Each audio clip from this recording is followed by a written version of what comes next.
Hola, ¿qué tal a todos? Buenas tardes, días o noches. En esta ocasión voy a presentarles este tema.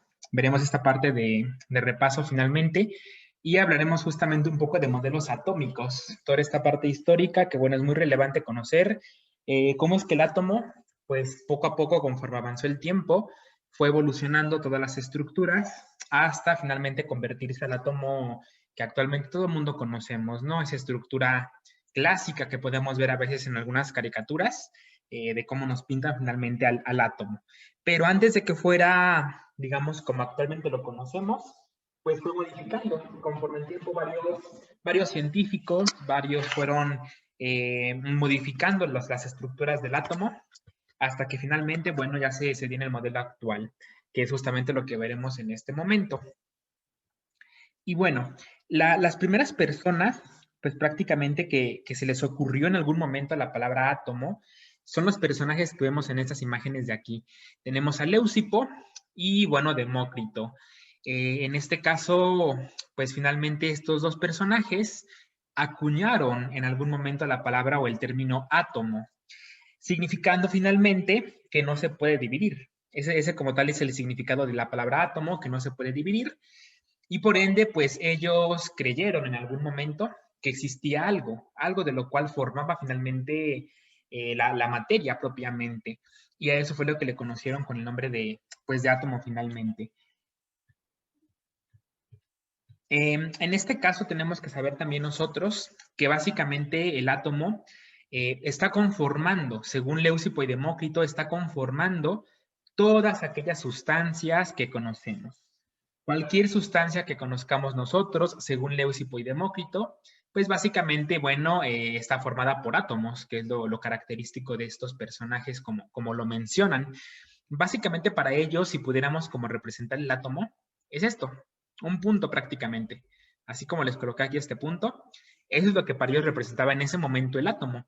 Y las características importantes, pues que ellos referían finalmente de átomo, son justamente estas. Ellos decían que el átomo era invisible, ya que era demasiado pequeño, pues para ser visto, en este caso por el ojo humano, y lo que les comentaba, prácticamente es una estructura completamente indivisible, es decir, que no se puede dividir en una molécula más pequeña. Incluso muchos textos nos dicen esto, ¿no? Que según Leucipo y Demócrito, si nosotros tuviéramos una sustancia, un compuesto, y empezáramos como a partirlo a la mitad, al final de todo, lo más pequeño que quedaría, pues era justamente el átomo. Todo esto pasó aproximadamente en el siglo V, antes de Cristo, por supuesto, y bueno, básicamente estos personajes estuvieron de la misma época. Uno de ellos fue discípulo del otro. Y pues bueno, finalmente estos personajes contribuyeron con este aspecto. Y fíjense que en esta época, justamente a esta corriente filosófica que se planteó, se les conoce como los atomistas, justamente porque planteaban la estructura del átomo. En esa época, por ejemplo, había otros personajes que rechazaban por completo esa teoría. Uno de ellos justamente fue Aristóteles. Aristóteles mencionaba que pues no, o sea, que si no lo podemos ver, no existe, según Aristóteles. Él creía más bien que cualquier sustancia, cualquier compuesto, estaba formado por los 4 elementos de la naturaleza, que eran agua, fuego, tierra y aire. Y pues bueno, Aristóteles finalmente fue uno de los que se opuso rotundamente a esta corriente de los atomistas, que fue algo relevante, ¿no? Interesante que nos demos cuenta cómo es que entre propios científicos y pensadores, pues van obviamente debatiendo ideas, algunos van refutando teorías, van complementando teorías, otros inician las teorías, entonces interesante ver cómo la parte de la ciencia va tomando un cierto camino y bueno, finalmente se va desarrollando todo esto. Bueno, en algún momento esto, bueno, tomó como su corriente y fue un poco más adelante que llega este personaje. Voy a mover esto. Llega este personaje conocido como Dalton. Aquí tenemos una fotografía de Dalton finalmente. Y Dalton, ¿qué es lo que establece? Prácticamente Dalton toma como ciertas ideas de Leucipo y Demócrito y las empieza a complementar un poco más.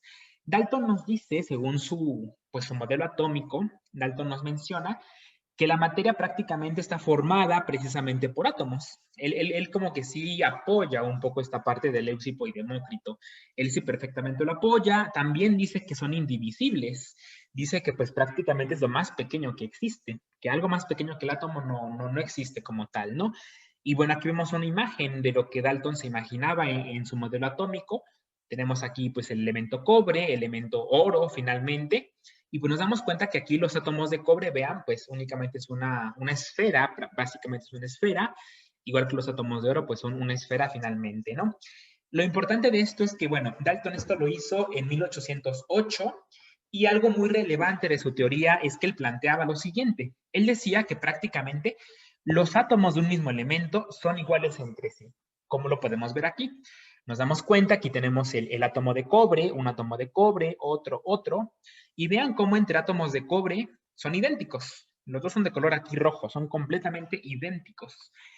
Y vemos abajo, por ejemplo, los átomos de oro, y lo mismo, son idénticos estos átomos de un mismo elemento, son iguales entre sí. Pero, por ejemplo, si quisiéramos comparar los átomos del oro con los átomos del cobre, ahí sí cambia, porque nos damos cuenta que ya son completamente diferentes. Lo mismo ocurre, por ejemplo, aquí, en esta imagen que tenemos abajo, vemos finalmente átomos de oxígeno, cómo tienen esas estructuras esféricas. Vemos que pues tenemos átomos de hidrógeno, que son diferentes a los de oxígeno, nitrógeno, que son diferentes a estos dos, y carbono, que también son diferentes a estos tres que se vienen manejando, ¿no?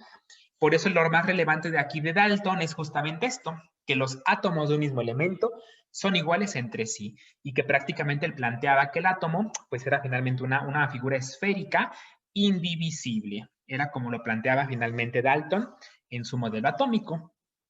Algo que es muy interesante es que en esta época Dalton finalmente estableció como ciertos símbolos, ciertas figuras, finalmente pues para referirse a los elementos en general que existían en esa época. Y bueno, finalmente tenemos aquí, por ejemplo, en escritos pues obviamente antiguos, vemos cómo en esa época se representaba, por ejemplo, el hidrógeno, vemos este círculo con un punto, por aquí vemos al azufre, carbono, el oxígeno, el fósforo. Ok, vemos aquí, por ejemplo, el potasio, mercurio, el oro, por ejemplo, la plata, sale el cobre, el zinc, entre otros, ¿no? Y pues vemos cómo van cambiando aquí los símbolos. Sabemos perfectamente que en la actualidad esto ya no se ya no figura, sino que en este caso pues recurrimos finalmente a los símbolos actuales de la tabla periódica, ¿no? Que veremos en otro módulo. Y pues, por ejemplo, antes vean cómo era, no sé, el hidrógeno, cómo era el símbolo del hidrógeno, pues actualmente sabemos que el símbolo de hidrógeno prácticamente es así, una H literalmente, ¿no? Vemos el potasio, por ejemplo, el símbolo que tenía de este como círculo. Sabemos que actualmente el potasio es la letra K, ¿sale? Y muchos de estos provienen de griego o de latín incluso, ¿no?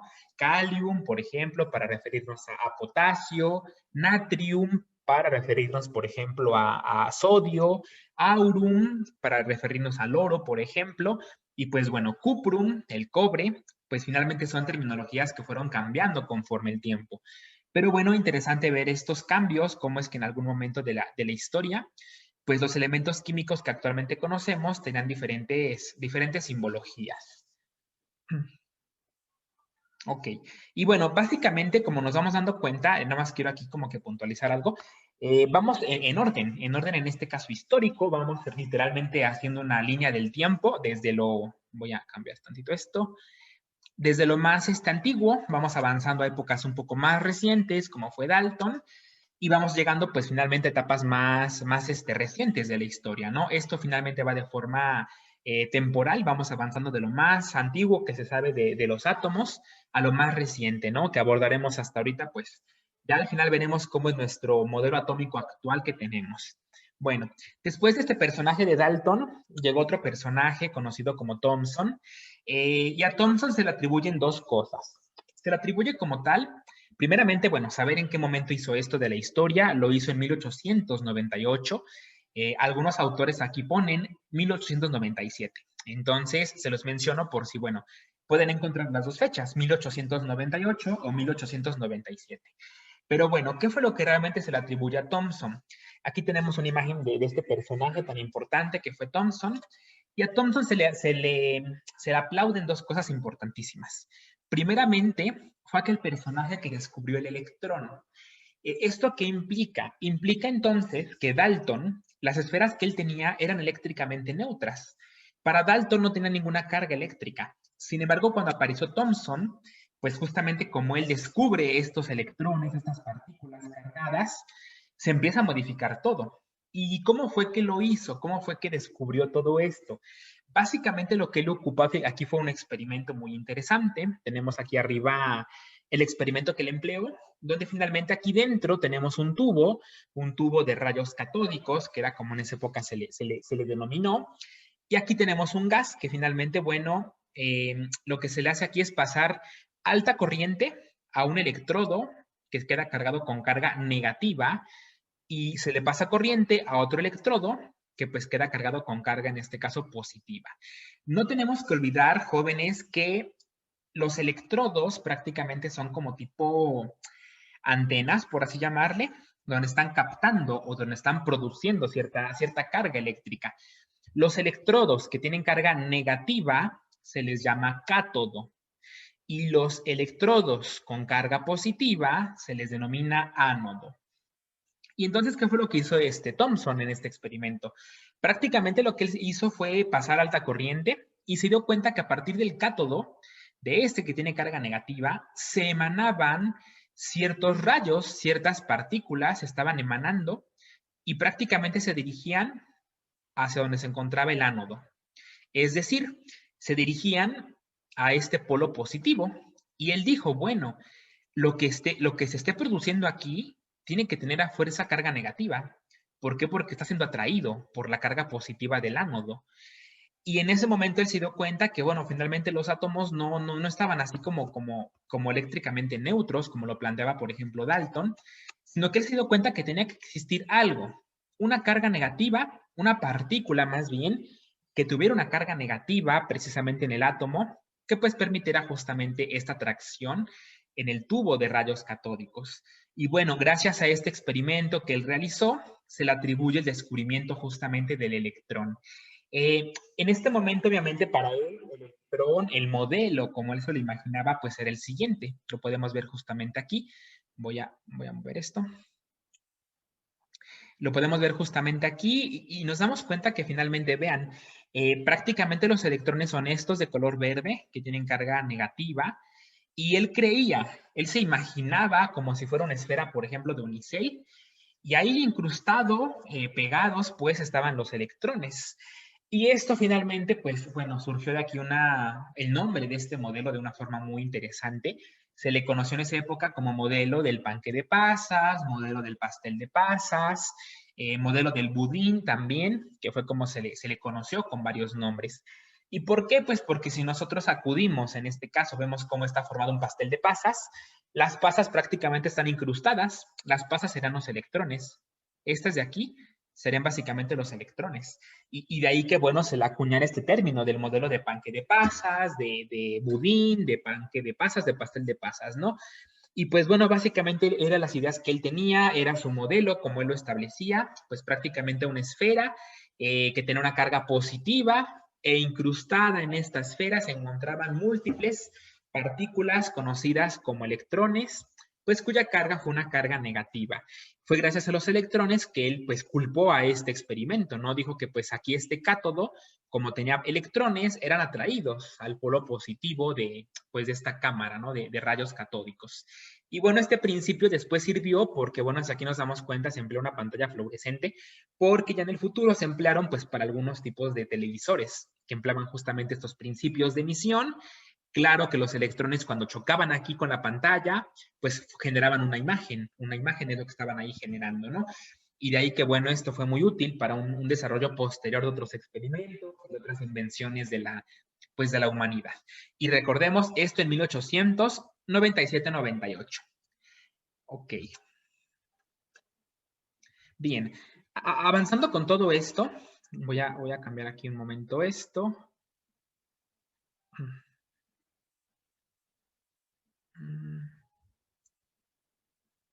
Ok, básicamente avanzando con toda la parte, digamos, histórica y todo esto que estamos aquí mencionando, Lo siguiente que pasó, o el siguiente personaje que vino fue justamente Rutherford.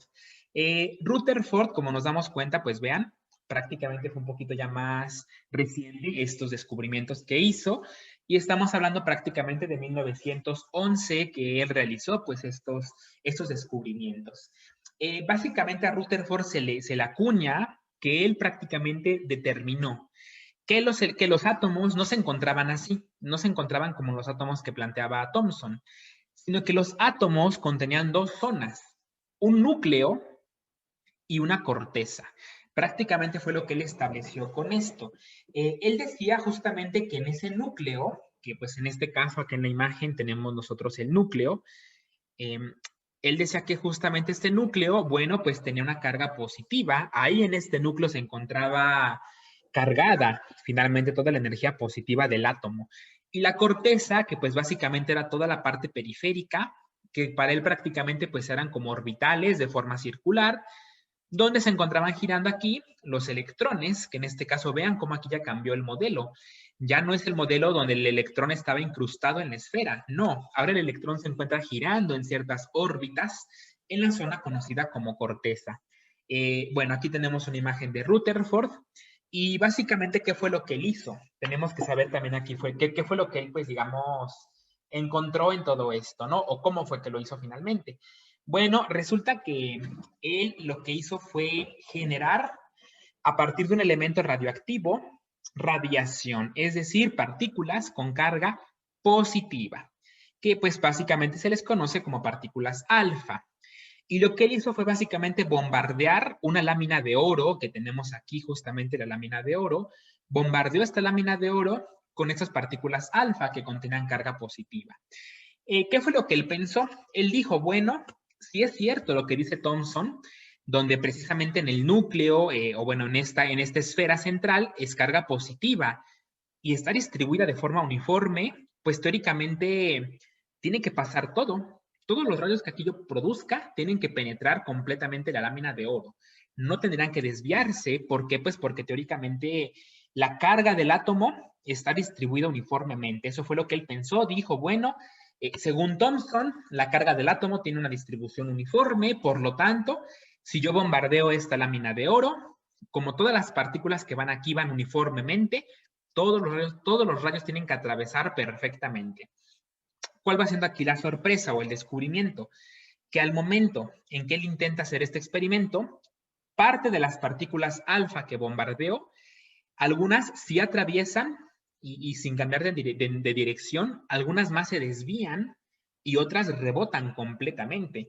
¿Qué fue lo que él pensó entonces? Dijo, entonces significa que aquí finalmente tiene que estar únicamente la carga eléctrica recargada en una zona. No puede estar así como uniformemente, como decía Thomson.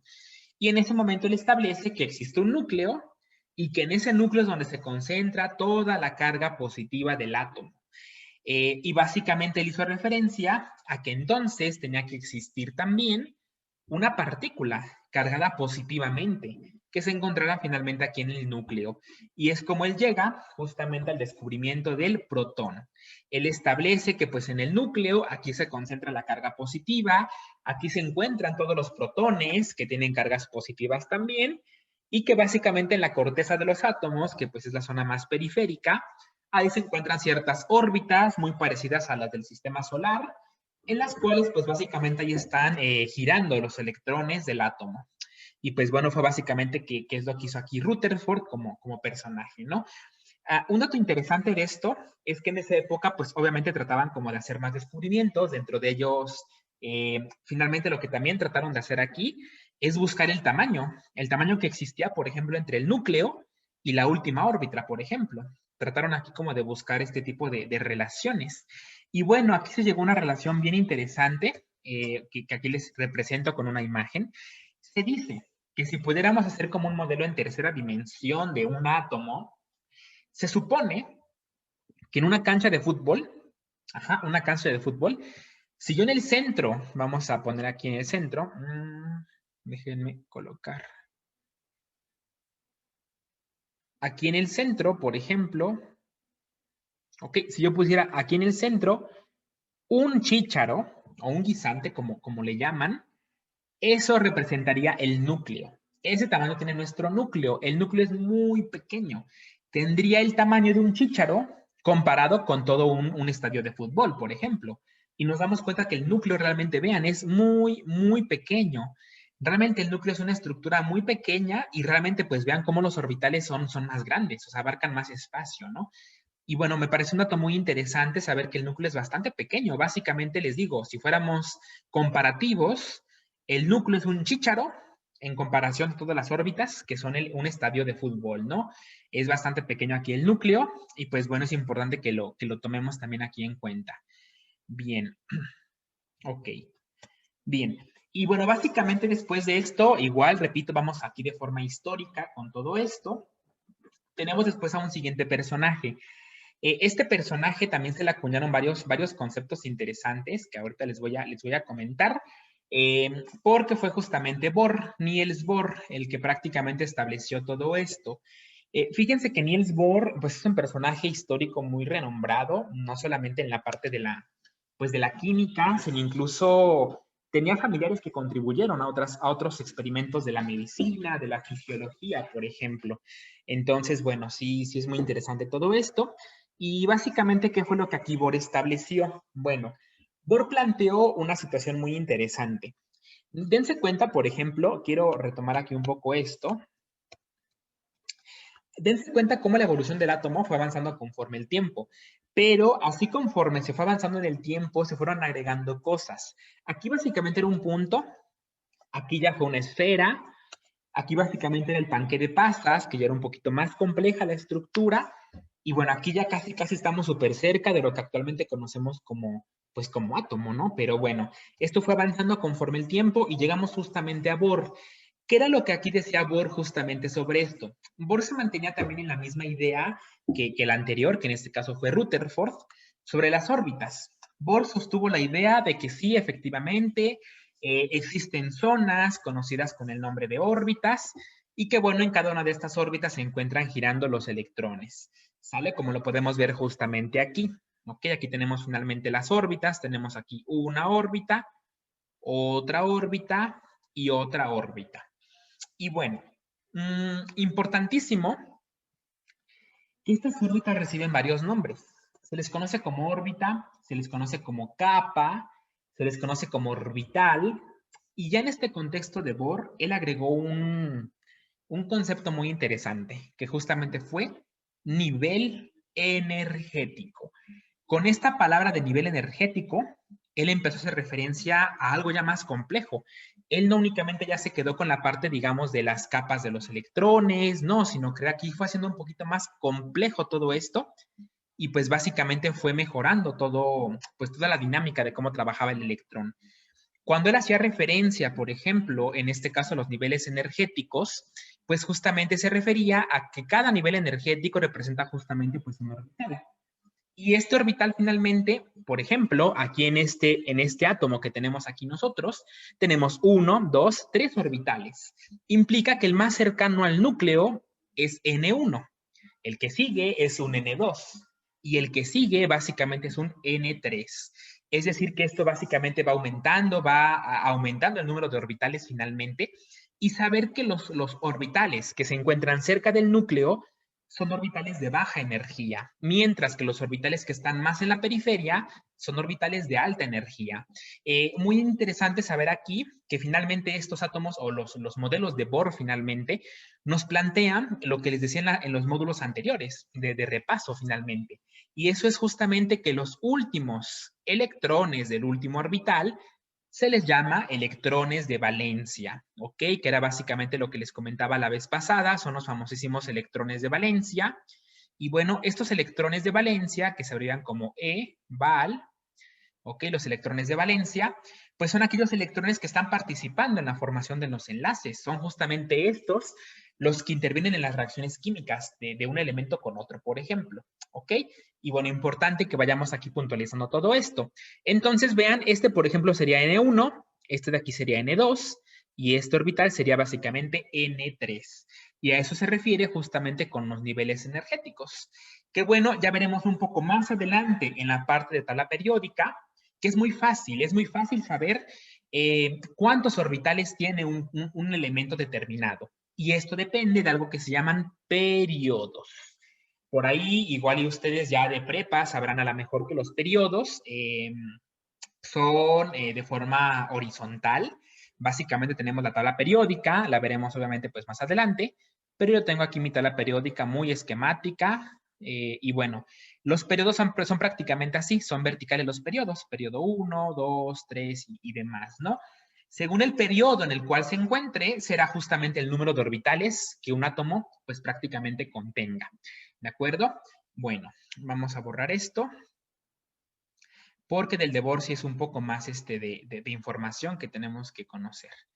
Bueno, ¿qué más ocurre respecto a Bohr? Bohr nos comentaba igual que básicamente un electrón, por ejemplo, de una órbita, ¿puede pasarse a un orbital de menor energía? Sí, sí puede.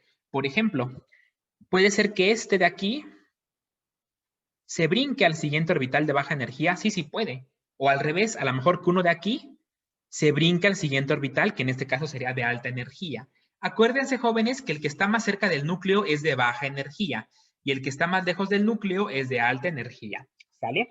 Se puede hacer esto. Según Bohr, podemos nosotros finalmente acercar electrones al núcleo o bien alejarlos. Pero esto implica ciertas repercusiones a nivel energético.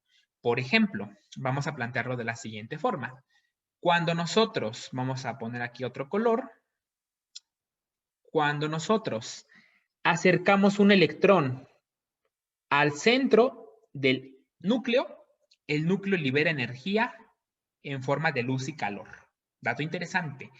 Cuando nosotros alejamos un átomo, un electrón, por ejemplo lo alejamos del núcleo, el núcleo absorbe energía. Son principios básicos aquí y justamente es como funcionan los principios de radioactividad.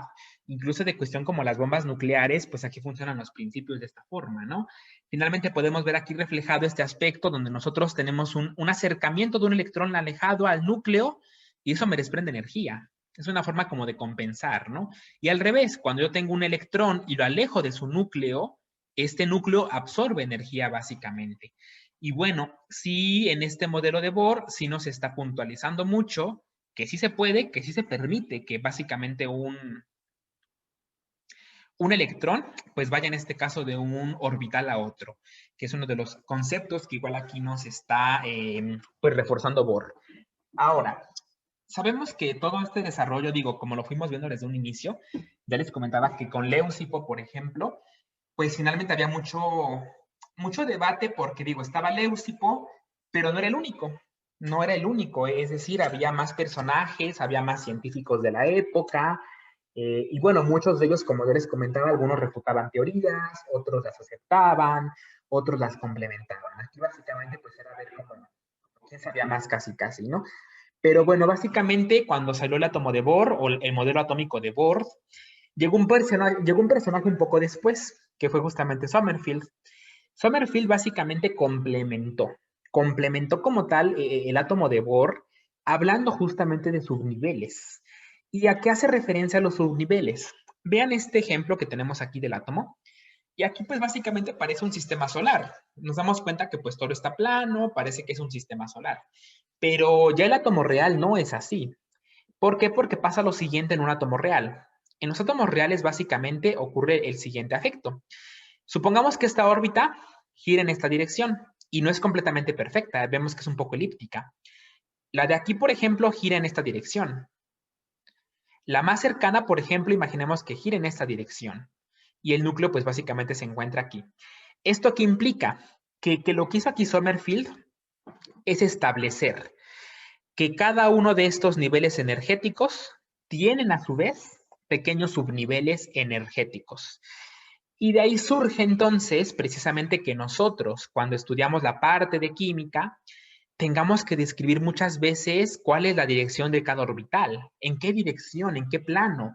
En el plano X, que es por ejemplo horizontal, en el plano Y, por ejemplo, que es vertical, y otros planos como el Z, que pues son planos ya un poquito en tercera dimensión. Y bueno, de aquí surge gran parte de esto que se fue desarrollando, como fueron justamente esto que se llaman configuraciones electrónicas, que bueno, básicamente los principios aquí son los siguientes que tenemos justamente aquí. Ya les comentaba yo que pues básicamente los niveles energéticos son estos, ¿ok? N1, 2, 3. Y vean cómo cada subnivel energético tiene, perdón, cómo cada nivel energético tiene un subnivel. Por ejemplo, el nivel 1 tiene solamente un solo subnivel y recibe este nombre, 1S. El nivel 2 tiene dos subniveles, 2S, 2P. El nivel 3 tiene tres subniveles, 3S, 3P y 3D. Y el cuarto nivel tiene cuatro subniveles, 4S, 4P, 4D y 4F. Básicamente es una forma que nosotros tenemos aquí, pues para que podamos distribuir los electrones. Es decir, no es tan sencillo como parece de que yo tengo, no sé, tengo un electrón, por ejemplo, en N1, supongamos tengo aquí, por ejemplo, ¿no? Tengo uno y dos electrones en el orbital número 1. Tengo N1 aquí. Pero vean cómo esos dos electrones que yo aquí tengo, estos dos, no van a estar como al mismo nivel. ¿Por qué? Porque van a estar localizados en diferentes subniveles, por ejemplo.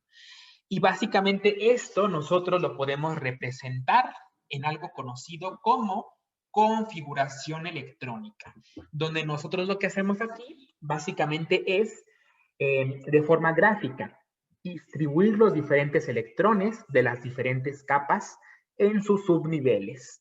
Y es importante esto porque según el nivel donde se encuentre un electrón determinado, será el nivel energético que tengan. Es decir, no es la misma energía que tiene un electrón que está cerca del núcleo, por ejemplo, a un electrón que está más a la periferia. Son completamente diferentes aquí las energías que cada uno de estos pues posee. Por ese motivo importantísimo que sepamos esta parte pues de las configuraciones electrónicas. Y bueno, básicamente ya de los últimos que pues justamente participó aquí en la construcción de los modelos atómicos, fue este personaje que vemos aquí en la imagen, incluso nos damos cuenta la foto, ya se ve más, digo, aún es blanco y negro, pero ya se ve más reciente, ¿no?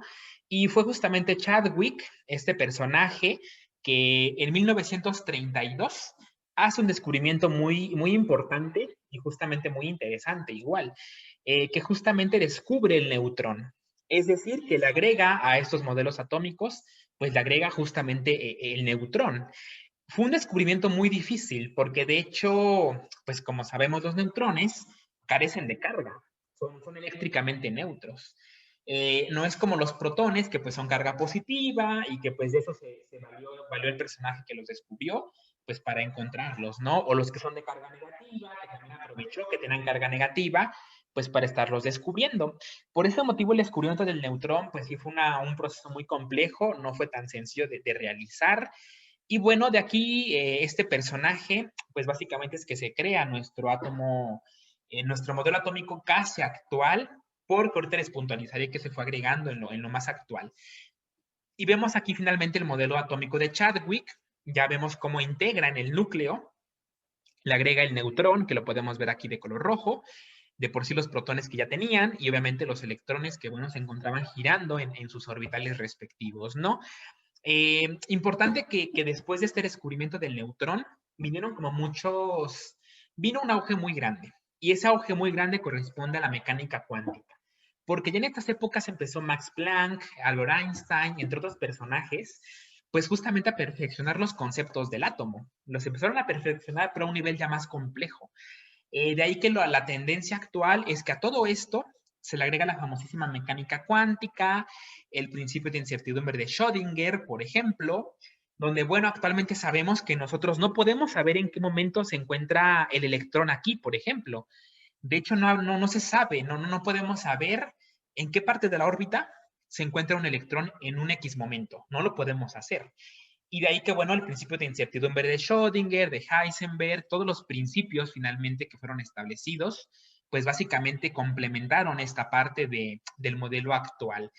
Sabemos que actualmente el átomo más parecido es justamente a este, de hecho es así el modelo actual, solamente que le agregan como ciertos conceptos, ya como ciertos principios, ciertas leyes que pues están rigiendo finalmente aquí las estructuras, ¿no? Pues del átomo finalmente.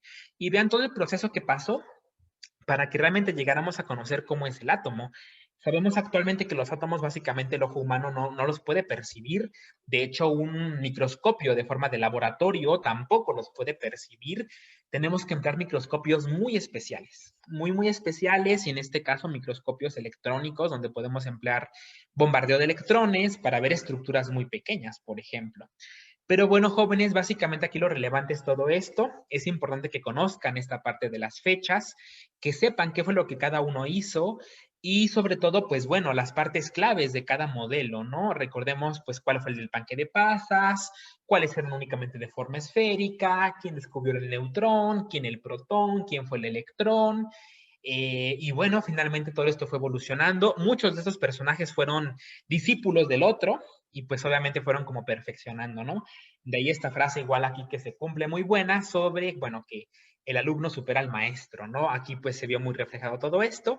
Actualmente, te repito, el modelo actual ya tiene una tendencia un poquito más de mecánica cuántica, ya es meterse en conceptos un poquito más de física, física nuclear, por supuesto, que bueno, realmente es una rama de la ciencia maravillosa.